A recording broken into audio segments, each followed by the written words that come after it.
Blessed evening to everyone. Muli nandito ang iyong tropa na si Maro at pansamantala muna tayong nagbakasyon dito sa Pinas para maghatid sa inyo ng panibagong unboxing for the night. So, ang i-unbox natin sa gabing ito, isa sa ating mga collection series ng resin figure na nakolekta natin from the previous year. So, ang i-unbox nga natin is, eto, from Brainhole Studio. So ito nga yung Nika or yung sa update character series ng One Piece ngayon na si Luffy.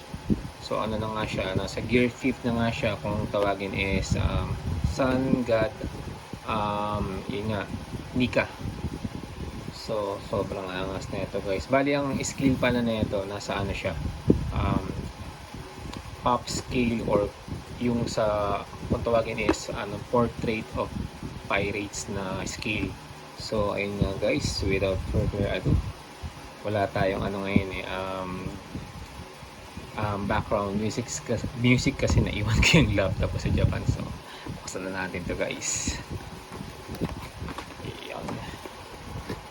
Medyo may crease yung box na ito kasi nga sobrang katagalan na rin. I think almost a year na nag-antay ito sa akin. So ngayon nga, karoon tayo ng opportunity para mabuksan na siya at maibahagi ko sa inyo. So since na resin to, galing siya sa ibang bansa, maangas yung na ito, packaging na ito. So yun nga, yung content na mismo, naka pa, styrofoam. So sa loob naman full box. So ayan, nakalagay nga pala dito yung niya, yung current niya, kasi naging emperor na siya. So ito na yung kanyang current na bounty. So nasa 3 million na nga siya, 3 million berry kung yung currency sa One Piece is yun nga, yung B na symbol. Okay, tabi muna natin to. Grabe guys, so talaga naman naka-belt pa. May logo ng Brainhole Studio. So buksan na natin. Huwag tayo mapapaya dito kasi solid na figure to. So ayun na nga, unang bumad pa lang yun yung character, Luffy. Sobrang angas talaga guys. Ayun, walang tapon, solid.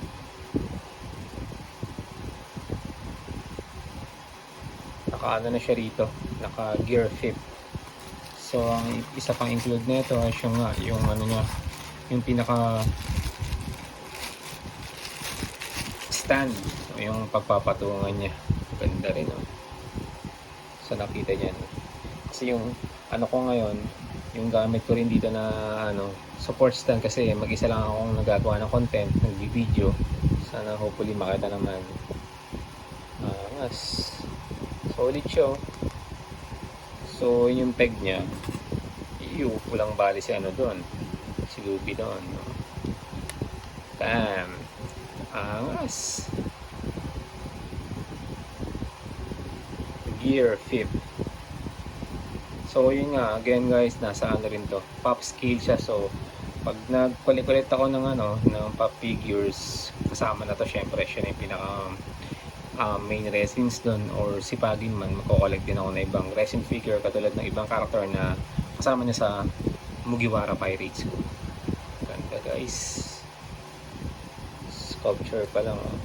Mas medyo to, tawag dyan, semi-transparent yung niya, yung na ito, acrylic na itong na ito, yung sa kanyang cloud cloud aura. Ilang tapan ganda na ito guys, solid, from Brainhole Studio na ayun nga, gear 5 Luffy version ng One Piece. So again, sama ko na lang sa ibang video yung yung sa rotating table na nakapatong si Luffy. And again, samahan niyo muli ako sa susunod na unboxing. At ito ang inyong tropa na si Maro.